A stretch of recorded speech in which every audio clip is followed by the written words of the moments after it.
ಹರಳೆಣ್ಣೆಯನ್ನು ನಾವು ಹೊಕ್ಕಳಿಗೆ ಹಚ್ಚೋದ್ರಿಂದ ನಮಗೆ ಯಾವ್ಯಾವ ರೀತಿಯಲ್ಲಿ ಇದು ಸಹಾಯ ಆಗುತ್ತೆ ಆರೋಗ್ಯಕ್ಕೆ ಅನ್ನೋದನ್ನ ಇವತ್ತಿನ ವಿಡಿಯೋದಲ್ಲಿ ಹೇಳ್ತಾ ಇದ್ದೀನಿ.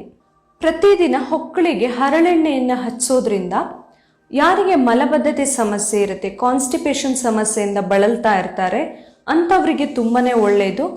ಪ್ರತಿದಿನ ಮೋಷನ್ ಕ್ಲಿಯರ್ ಆಗಿ ಹೋಗೋದಕ್ಕೆ ಇದು ತುಂಬಾನೇ ಸಹಾಯ ಆಗುತ್ತೆ.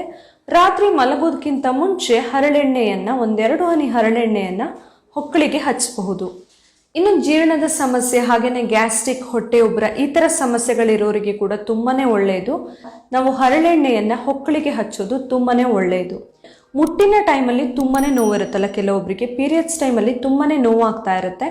ಅಂಥವರು ಆ ಥರ ತುಂಬ ನೋವು ಇದ್ದಾಗ ಒಂದೆರಡು ಹನಿ ಹರಳೆಣ್ಣೆಯನ್ನು ಹೊಕ್ಕಳಿಗೆ ಹಚ್ಚಿ ಮಸಾಜ್ ಮಾಡೋದ್ರಿಂದ ಮುಟ್ಟಿನ ನೋವು ಬೇಗನೆ ಕಡಿಮೆ ಆಗುತ್ತೆ, ಹೊಟ್ಟೆ ನೋವು ಕಡಿಮೆ ಆಗುತ್ತೆ. ಇನ್ನು ಚರ್ಮದ ಆರೋಗ್ಯಕ್ಕೆ ತುಂಬಾನೇ ಒಳ್ಳೆಯದು ನಾವು ಹೊಕ್ಕಳಿಗೆ ಹರಳೆಣ್ಣೆಯನ್ನು ಹಾಕೋದು. ಇದರಿಂದಾಗಿ ಚರ್ಮ ತುಂಬ ಸಾಫ್ಟ್ ಆಗಿ ಬರುತ್ತೆ, ಹಾಗೆಯೇ ಗ್ಲೋ ಕೂಡ ಬರುತ್ತೆ. ಅದರ ಜೊತೆಯಲ್ಲಿ ಮೊಡವೆ ಎಲ್ಲ ತುಂಬ ಜಾಸ್ತಿ ಇದ್ರೆ ಅದನ್ನ ಕೂಡ ಕಡಿಮೆ ಮಾಡ್ಕೊಳ್ಬಹುದು.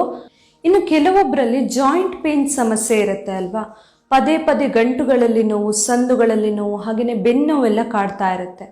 ಅಂಥವರು ಕೂಡ ಹೊಕ್ಕಳಿಗೆ ಹರಳೆಣ್ಣೆಯನ್ನು ಹಚ್ಚಿ ಮಸಾಜ್ ಮಾಡೋದ್ರಿಂದ ಈ ಜಾಯಿಂಟ್ ಪೇನ್ ಎಲ್ಲ ಕೂಡ ಬೇಗನೆ ಕಡಿಮೆ ಆಗುತ್ತೆ. Thank you.